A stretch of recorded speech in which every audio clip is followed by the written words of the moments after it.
Stanbic Bank. FlexiPay is a product of Stanbic Bank. Thank you Uganda. so much. Yes.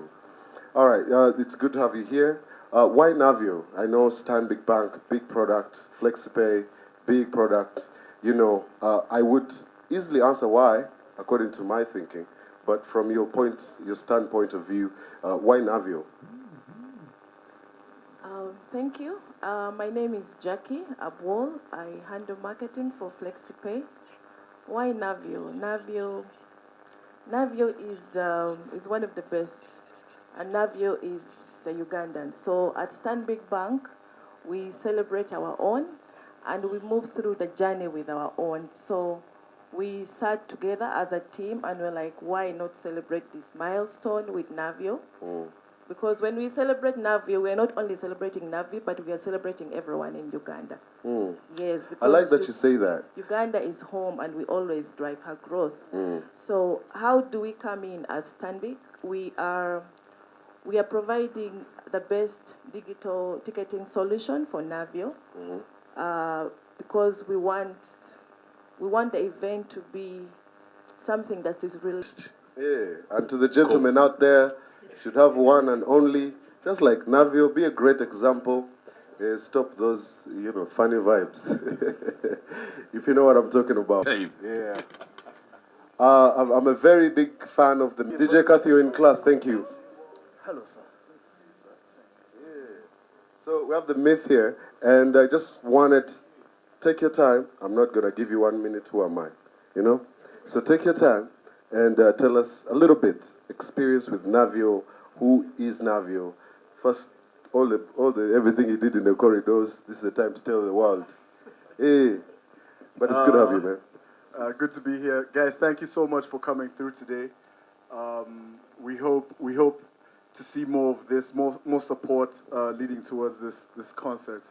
20 years of this gentleman, Navio. What to say, man? I have so many stories. I don't know the right ones in a space like this. You should turn off Navio. He's threatening the guy. I don't know which ones to say, but just to be short, because people's time. I mean, we've had moments where it's you're traveling by bus for 24 hours across the continent, country to country, flights. To do this immediately right before Navio. Good morning, everyone. My name is Ali Alibai. I'm the CEO of Talent Africa. And why we chose to be a part of this show, I think it's a no-brainer for Talent Africa. We've been working alongside Navio for, I think, the distance of the 20 years. From the Club Rouge days to Talent 256 to Talent Africa. We've been together in so many different scenarios as management, as agents, as promoters, as event managers, as friends, as This is my son. Right. What should we expect from Talent Africa Group, in form of event productions at the concert? It's going to be a great production. We're going to fill this place up like we did a couple of weeks ago with Navio's show, a real hip-hop show, big stage, big lights, big screens, big production. Navio, as everyone knows, he works hard. When he's putting on a show, he's going to rehearse, he's going to bring his A game, and we're just happy to be there with him to produce what he wants and to bring out his vision through that artistic performance. As we celebrate 20 years of Navio, I don't know how long you really know Navio, but one thing I know is that you have traveled with him all over this country and beyond, emphasizing on and beyond. So, getting it on a personal level and on a level of Talent Africa Group, tell us a few experiences that you've shared with the champion here.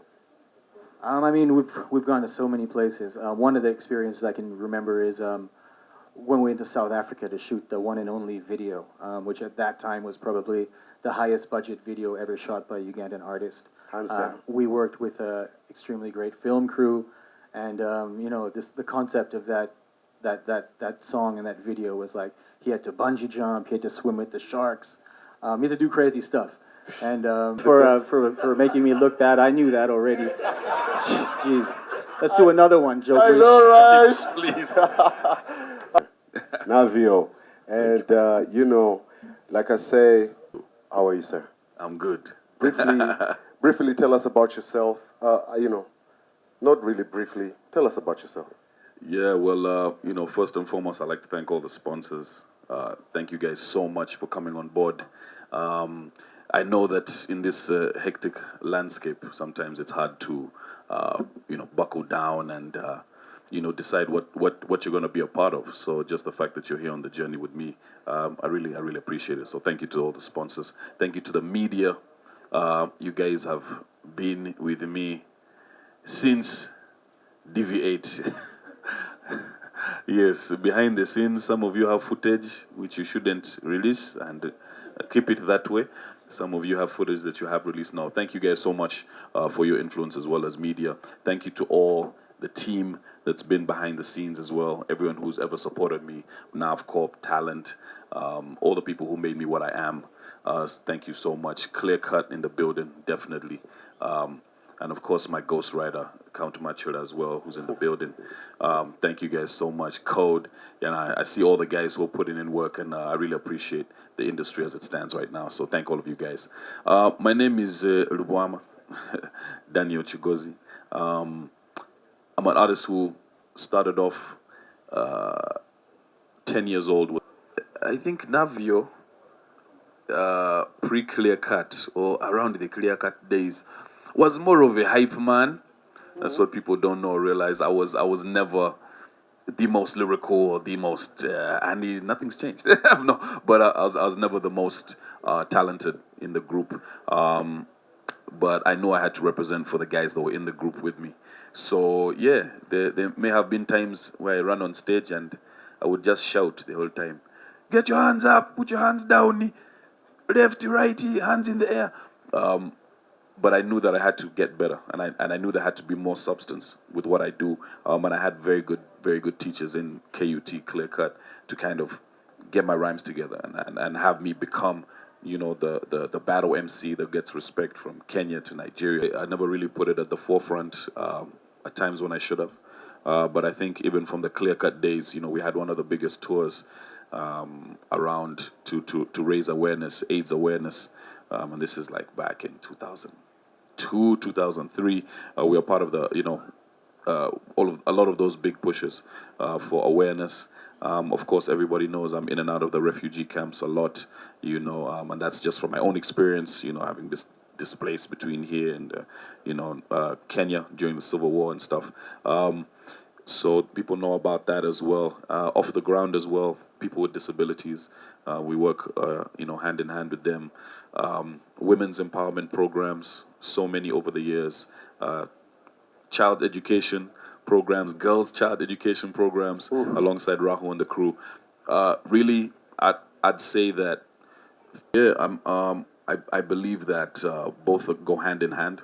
None of the men and women are in this building right now doing what they do for the sake of their jobs. They're doing it for the sake of family.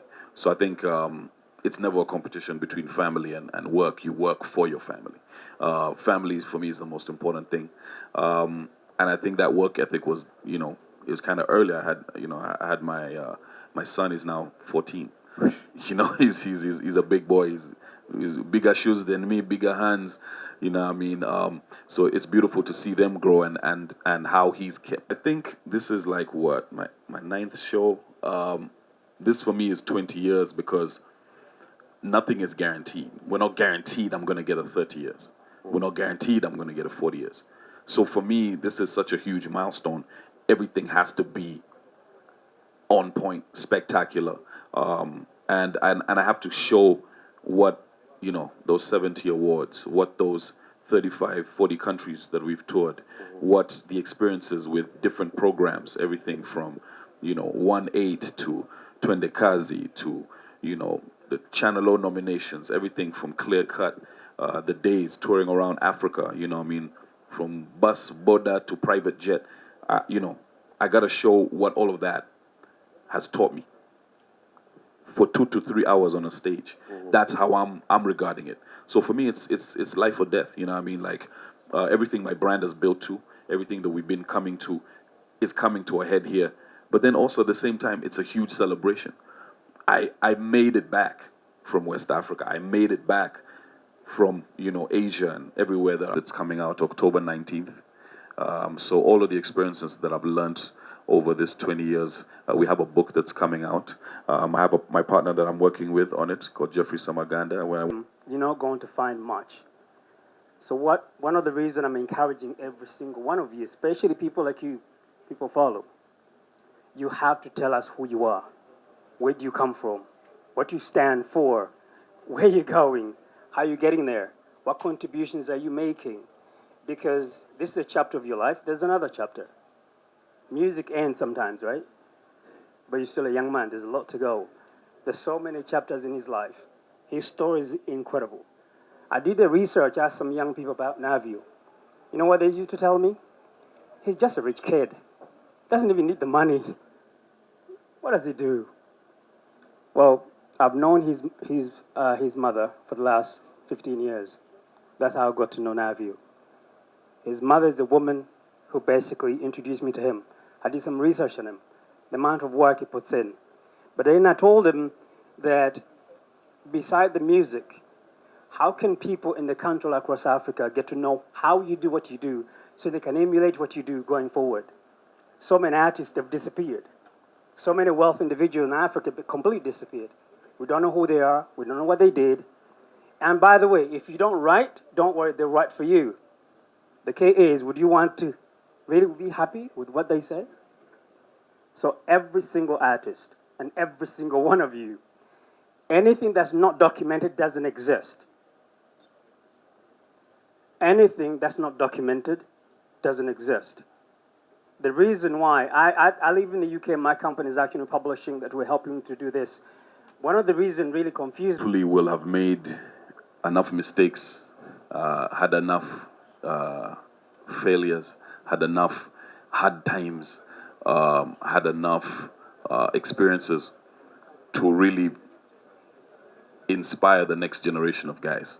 I believe that we kicked open so many doors, but the problem with kicking open doors is your knee might end up hurting. You know what I mean? We've kicked open so many doors, but it comes at a great cost. And I think the beauty is being able to share that with the. And they had a boy and a girl, and I came along, but they still love me, so it's okay. Sorry. As a blind kid, what? What are your greatest fears, personally and as an artist? Greatest fears, I don't like past family, I don't really have too many fears. Family, friends, I fear for other people more than myself. I was raised to be able to handle myself in many situations, so I don't really fear for myself, but yeah, it's just the difference between being a real human being and a role model sometimes, I think is what's expected of us sometimes as artists is very, very broad, and everybody has a bad day. So, reputation is a big one just because I represent more than myself. I represent the Ugandan people. I represent my fans. Every time I step outside, I represent more than myself. So that would be my only fear, but that's about it. Okay, 20 years down the road, what is that one time that you felt like quitting, and why did you feel like that during your 20 years of journey?